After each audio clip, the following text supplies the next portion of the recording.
Добро вечер. Време е за уште едно издание од Урбаните информирања. Во продолжение погледната што екипата на Урбаните вести подготви за вас.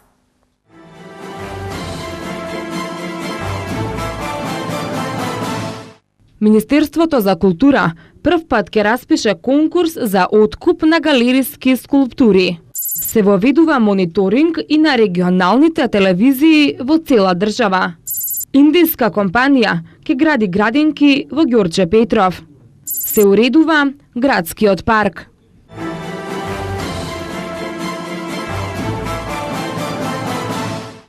Министерството за култура прв пат ќе распише конкурс за откуп на скулптури од галериски формат од македонски автори кои се врвни во своето творештво или млади творци со особен уметнички израз. Конкурсот ќе биде објавен во ноември годинава и ќе трае до крајот на јануари 2015 година. Ќе се распишува секоја година во исто време и за него Министерството годишно ќе одвојува по 4 милиони денари. Пријавените трудови ќе ги оценува и селектира стручна комисија. Проектот е дел од Националната стратегија за култура 2013-2017 и има цел да го стимулира овој вид уметничко творештво и да го унапреди статусот на скулпторите. Министерката за култура Елизавета Канчевска-Милевска го најави конкурсот денеска на пресконференција, истакнувајќи дека очекува со него да се создадат квалитетни скулпторски дела. Сакам да истакнам дека стимулирањето на домашното уметничко творештво е еден од врвните приоритети на Министерството за култура, кои стратегиски го поддржуваме и развиваме во сите дејности од областа на културата. Ке споменам дека неодамна го објавивме конкурсот за откуп на музички композиции, кој ќе овозможи трикратно зголемување на продукцијата на музички дела од областа на класичната музика, конкурс кој што е во тек во нашата држава. Во областа на издавачката дејност, исто така Министерството за култура оваа година за прв пат објави конкурс за странски издавачи, преку кој ќе обезбедиме еден соодветен третман на нашите автори кај странските издавачки куќи и ефективно ќе го промовираме нашето творештво, но и нашата држава во меѓународен контекст. Објавивме конкурс за откуп на ликовни дела, со кои ќе се дополнат музејските збирки на нашите институции со вредни содржини, а воедно ќе се стимулираат авторите да создаваат поголема квалитетна продукција. Преку овој проект повторно ќе ја потврдиме нашата грижа за актуелното творештво и културното наследство кое го поседуваме како држава и ќе овозможиме услови за помасовна дистрибуција и рецепција на културните вредности на македонската уметност од страна на нашите граѓани и посетителите од странство.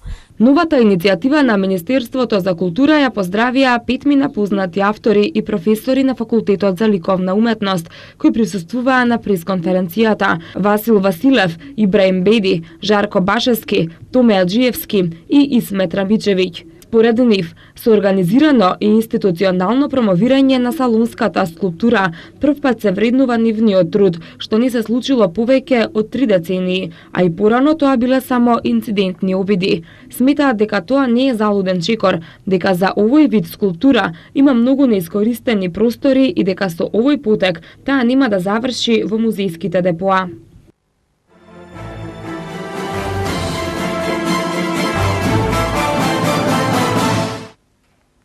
Со цел подобро спроведување на мониторингот за изборите во 2014 година, како и за тековното функционирање на Агенцијата за аудио и аудиовизуелни медиумски услуги, се воведува мониторинг и на регионалните телевизии во цела држава.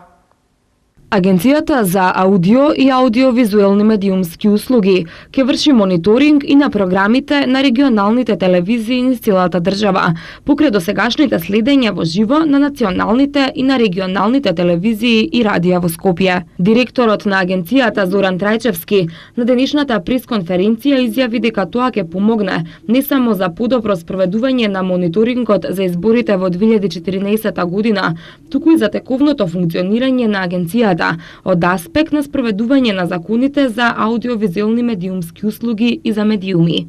Од 65 национални, регионални и локални телевизии во Македонија, во агенцијата се следат 40, односно 62% од вкупниот број телевизии.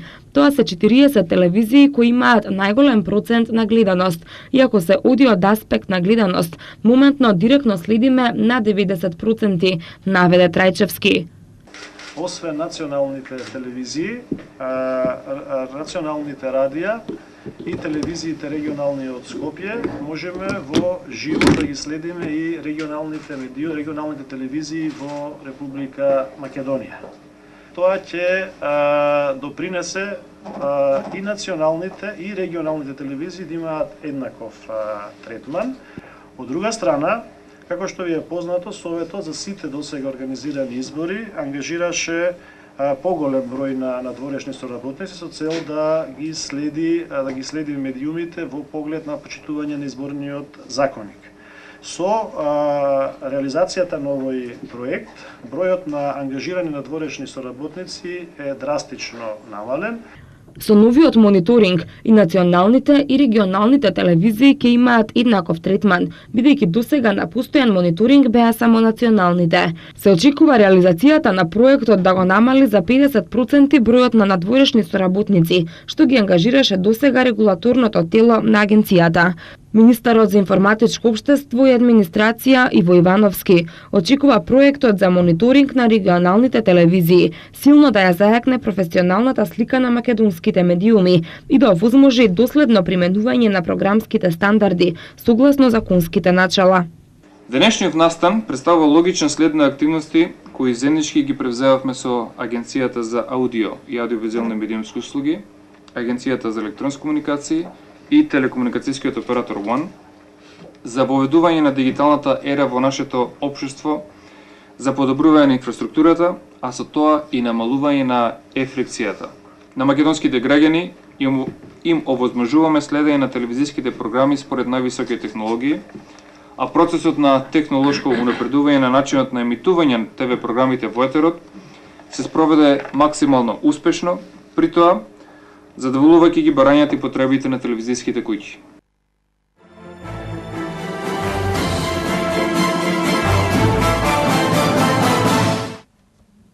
Индиска компанија сака да инвестира во изградба на нови или реконструкција на стари објекти, наменети за отварање нови градинки и меѓународни средни училишта во општина Ѓорче Петров.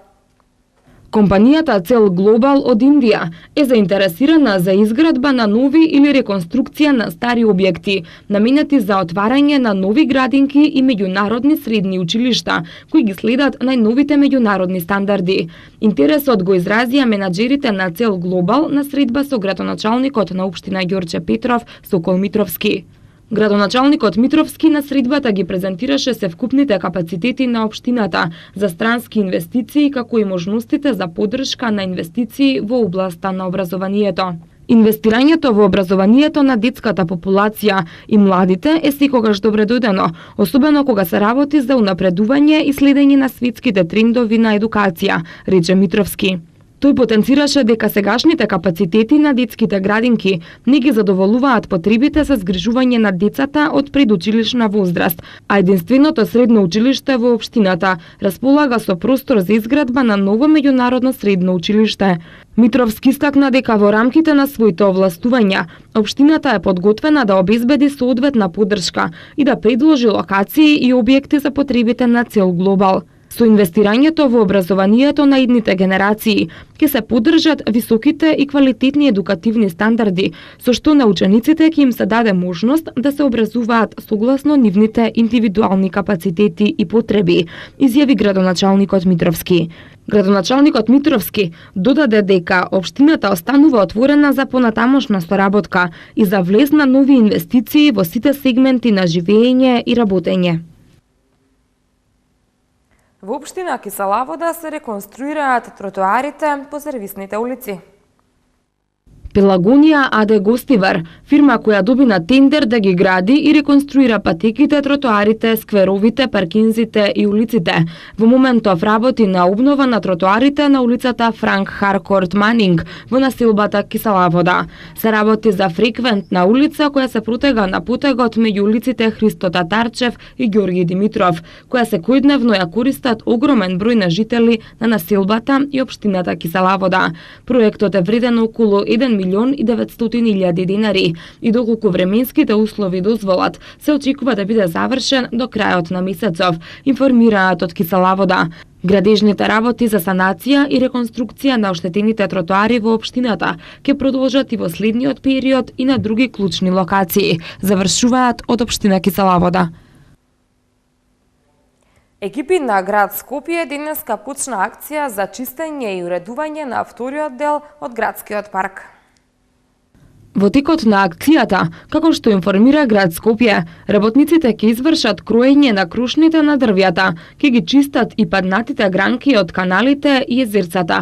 Ќе се истачат и старите и заболени тополи кои представуваат опасност за посетителите на вториот дел од градскиот парк. Изминатите денови искроени и обликувани се грмушките, собрани се отпадоци, суви гранки, листови и камења од тревниците, а ќе се исчистат и рабниците околу патеките во овој дел на паркот. Акцијата на град Скопје ќе продолжи и следниве денови, се додека комплетно не се уреди зеленилото во вториот дел на паркот. Наредната недела ќе се уредува и зеленилото во првиот дел на паркот, изјавуваат од град Скопје. На терен работат екипи на јавното претпријатие Паркови и зеленило. Кристијано Роналдо доби суспензија од 3 надпревари од Шпанската фудбалска федерација. Димитар Бербатов е нов играч на Монако. За овие и останатите вести од спортот ќе то знаете по рекламите.